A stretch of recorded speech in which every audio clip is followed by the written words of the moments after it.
কলেজের এক অধ্যাপক ওর মাকে রেখে এসেছে বৃদ্ধাশ্রমে। কর্তৃপক্ষ আমারে বলছে হুজুর বৃদ্ধাশ্রম দেখবেন, যে দেখি ওর মা ওর হাত ধরে সকাল 8টা না 9টার দিকে কাঁদতেছে। কি কাঁদেন কেন? ছেলেকে বলছে বাবা আমি যখন মারা যাব তখন আমার মাথার উপরে এই ফ্যানটা তুই পাল্টিয়ে দিবি। ছেলে বলছে মা তুমি তো মারা যাবে, তখন আবার ফ্যান কি হবে? মা বলে বাবা আজ প্রায় 3 মাস এখানে আমি আসি, এই ফ্যানটা ঘোরে না। আমি বারবার কর্তৃপক্ষকে বলেছিলাম কিন্তু ওরা আমার কথা শোনে না।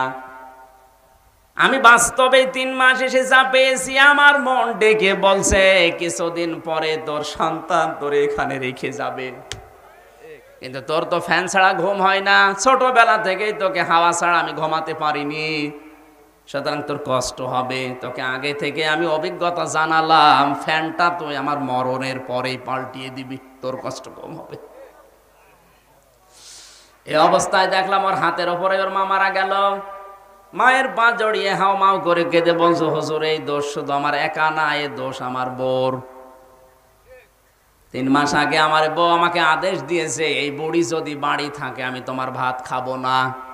আমার 3টা ছেলে মেয়ে, তাদের মুখের দিকে তাকিয়ে আমি তালাকও দিতে পারি না, বাধ্য হয়ে আমার মাকে আজ এখানে রেখে গিয়েছিলাম। মা আজকে আমার মারা গেল, দুনিয়ায় এখন আমার নাম ধরে ডাকার মতো আর কেউ নেই।